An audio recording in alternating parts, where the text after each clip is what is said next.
الحمد لله رب العالمين، الصلاة على الذي هدانا إلى طريق الاستقامة، صلاة وسلاما دائمين على رسول الله سيد الأنبياء والمرسلين وعلى آله وأصحابه ومن والاه، أما بعد. Yang sama-sama kita hormati Beliau Pembina Yayasan Pesantren Maridun Darul Masalah Kisaran, juga yang kita hormati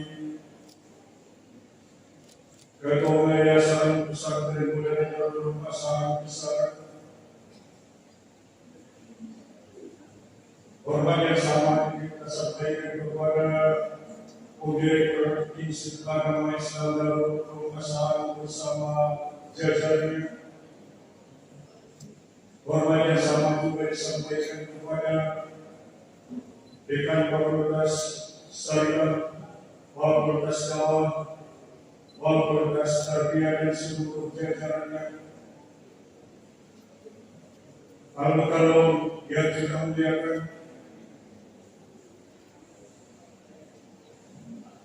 Bapak Pemakalah dalam seminar yang dilaksanakan di Institut Agama Islam dalam bentuk asahan yang bersifat nasional, yaitu Bapak Dr. Assalamualaikum warahmatullahi wabarakatuh.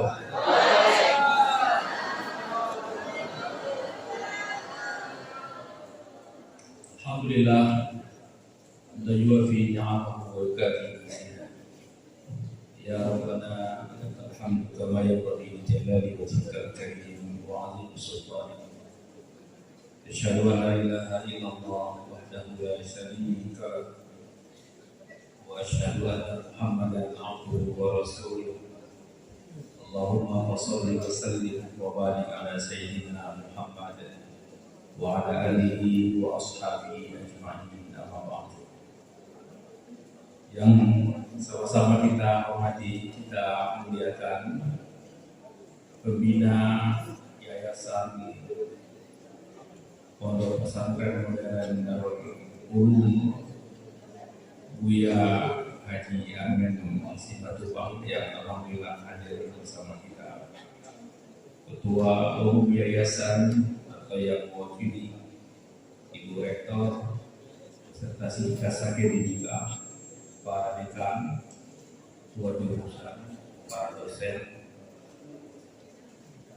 adik-adik para mahasiswa, mobil khusus ketua penyelenggara yang saya banggakan. Saya memberi judul dakwah pendidikan membangun karakter anak bangsa. Judul ini diambil dari dua hal saja. Pertama, kenapa dakwah yang didahului? Karena memang saya alumni Fakultas Dakwah. Tepuk saya.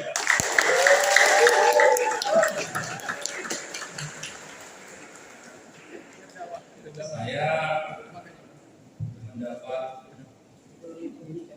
kesempatan menjadi alumni pertama Fakultas Dakwah di Sumatera Utara. Hari ini lebih 4.000 mungkin alumni dakwah. Saya masuk tahun 83. Nomor induk saya, NIM saya, NIM, nomor induk mahasiswa 830013. Masih hafal saya. 83 itu maksudnya 83, nomor urut di absen 13. Alhamdulillah, tetapi nomor ijazah saya 001 FD garing 87. Kenapa 001? Ijazah pertama yang keluar itu namanya Asren Nasution. Makanya saya menyebut dakwah itu sebagai gerak pertama saya. Dari ijazah itulah saya menjadi prajurit. sampai ke pangkat kolonel di Kosrat. Saya menyinggung tentang pendidikan karena hari ini saya diberi amanah oleh Bapak Gubernur menjadi Kepala Dinas Pendidikan Provinsi Sumatera Utara. Apa korelasi dakwah dengan pendidikan? Ini yang mungkin belum dibongkar, sehingga antara dakwah dan pendidikan seolah-olah dua rumah yang berbeda. Padahal semestinya satu rumah yang berbeda kamar.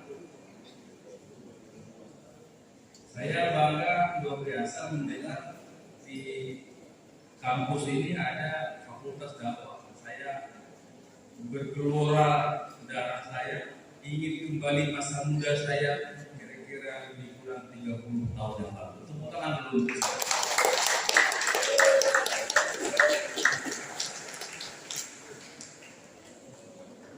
Riwayat hidupnya sudah tadi dibacakan. Tapi hari ini saya bersyukur Pak Ahmed karena kapasitas saya ini banyak sekali. Ada sebagai kepala dinas, ada sebagai tapi yang pasti hari ini saya bersyukur karena yang mewakili Yayasan Nasution jumlah lain Nasution. Jadi saya menyebut saya adalah Ketua Umum Ikatan Warga Nasution Sumatera. Tapi yang dikatakan moderator ini bukan sinar Nasution, tapi ini sinar nasional. Saya ingin langsung kepada poin. Mohon izin saya, apakah nanti sempat saya berbelok? Kita lihat waktu karena saya sore ini harus berangkat ke Jambi karena sedang berlangsung STIH, seleksi dalam Quran dan hadis tingkat nasional, yang alhamdulillah anak-anak Sumatera Utara sudah ada yang tampil, sudah ada yang berguguran, dan masih ada yang bertahan. Ada isu aktual yang harus diketahui oleh adik-adik mahasiswa, para dosen sekalian. Pertama, persoalan bencana alam. Mungkin kita anggap tidak ada hubungannya dengan dakwah, tidak ada kaitan dengan pendidikan. Ya, bencana ya bencana selesai. Sesungguhnya tidak. Bencana sangat rentan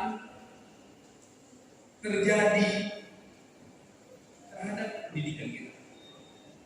Yang kedua, narkoba ini sedang ramai. Saya didampingi oleh Pak Zulkarnain ini, mbahnya narkoba di Sumatera Utara, pakarnya penanggulangan bencana di Sumatera Utara. Tepuk tangan untuk dia. Nanti tentang narkoba dia akan banyak bahas. Apa hubungan narkoba dengan dakwah? Apa hubungan narkoba dengan pendidikan? Jadi bicara narkoba bukan bicara BNN, bukan bicara polisi. Bicara narkoba, bicara dakwah dan pendidikan. Ketiga, judi online. Jangan ini dianggap biasa-biasa. Ini sudah luar biasa. Yang keempat, stunting. Ini lebih ngeri lagi. Hampir jarang dibicarakan stunting ini di majelis-majelis taklim. Hampir saja tidak pernah disentuh dalam tabligh, dalam ta'lim. Stunting ini padahal sangat rawan terhadap masa depan.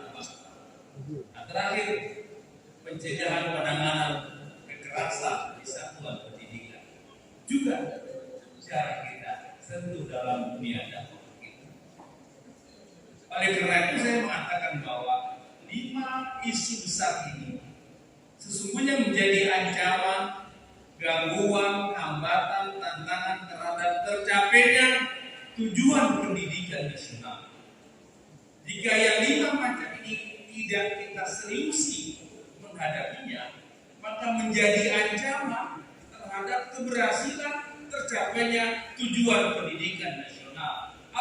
tujuan pendidikan nasional mencerdaskan kehidupan bangsa, mengembangkan manusia Indonesia yang seutuhnya, manusia yang beriman dan bertakwa kepada Tuhan Yang Maha Esa, berbudi pekerti luhur, memiliki pengetahuan dan keterampilan, kesehatan jasmani dan rohani, berkepribadian yang mantap dan mandiri. Tujuan pendidikan nasional.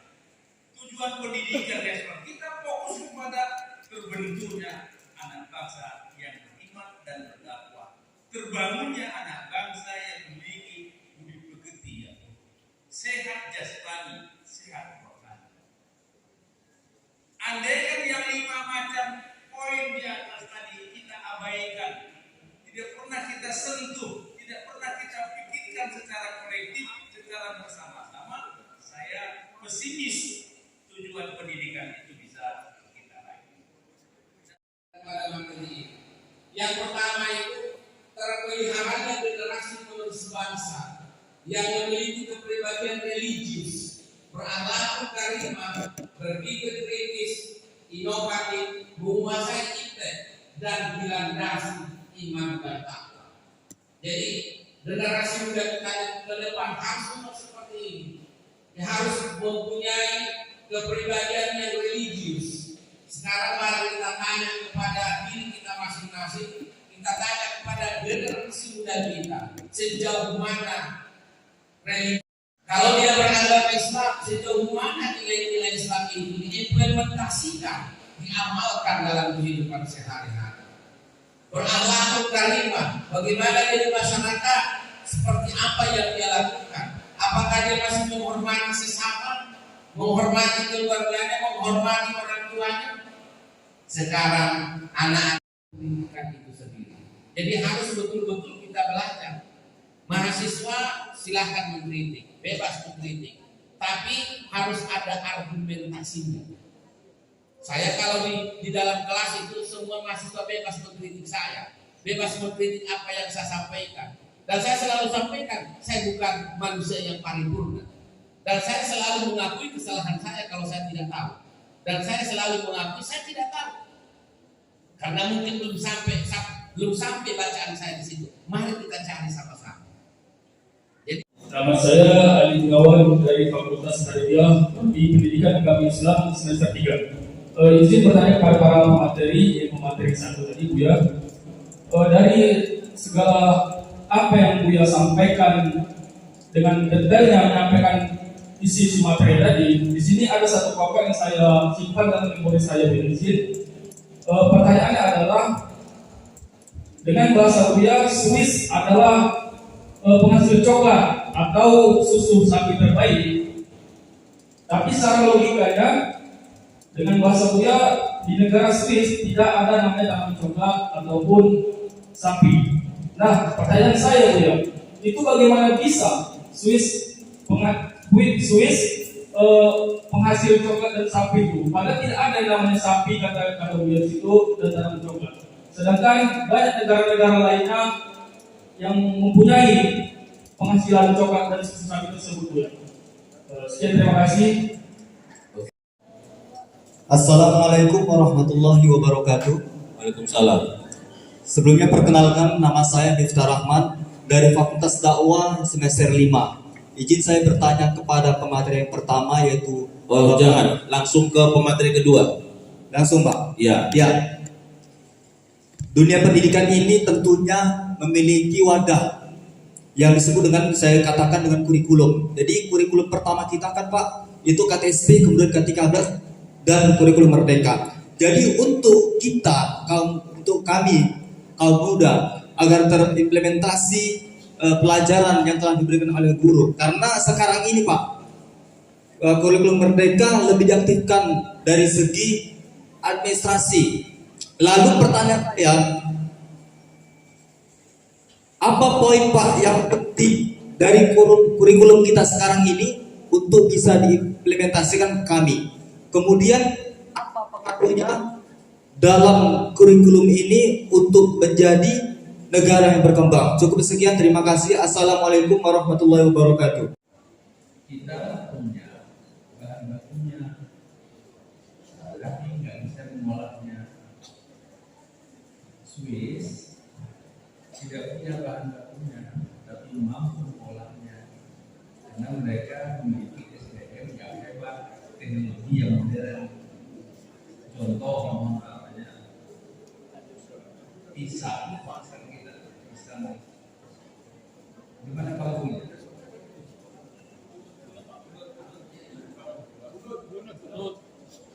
Bunur, oke.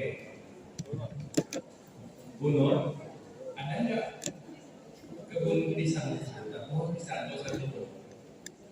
Ada.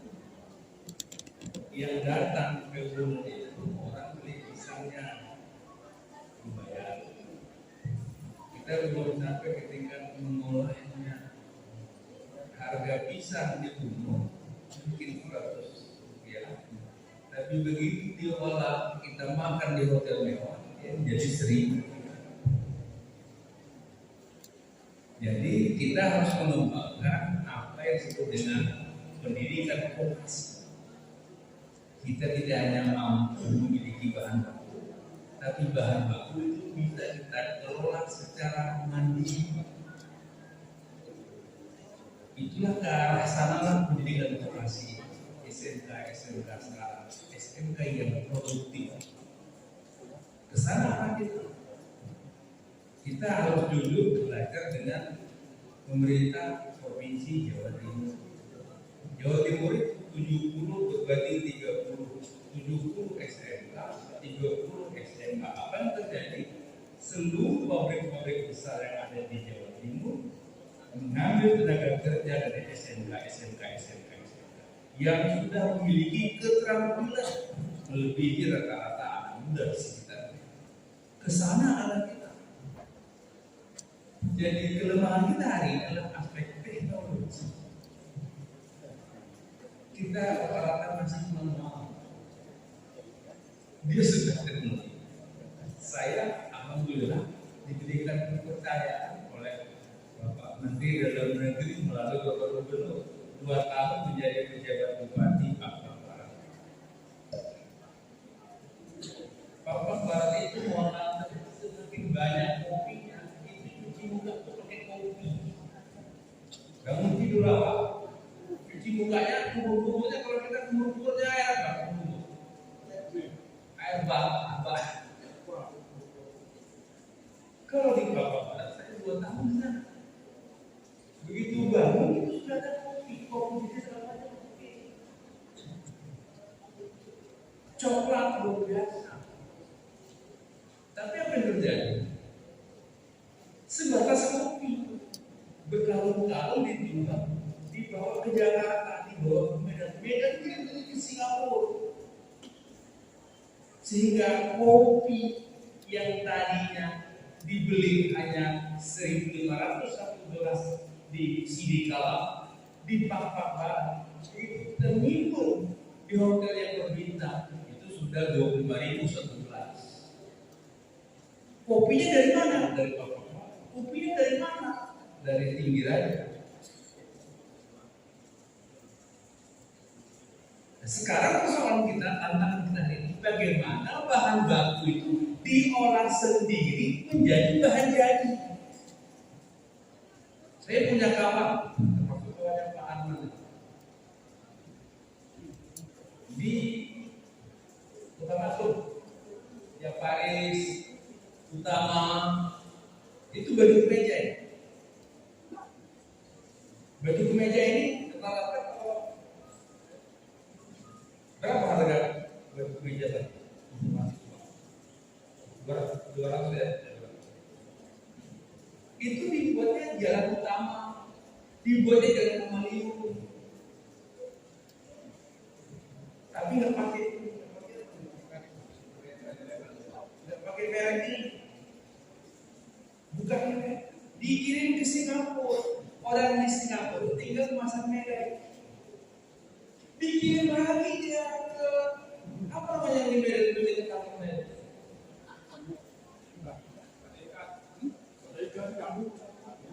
Soalnya apa yang mall tuh Sambalasa baju yang dari jalan utama tadi yang nggak pakai ini dikirim ke Singapura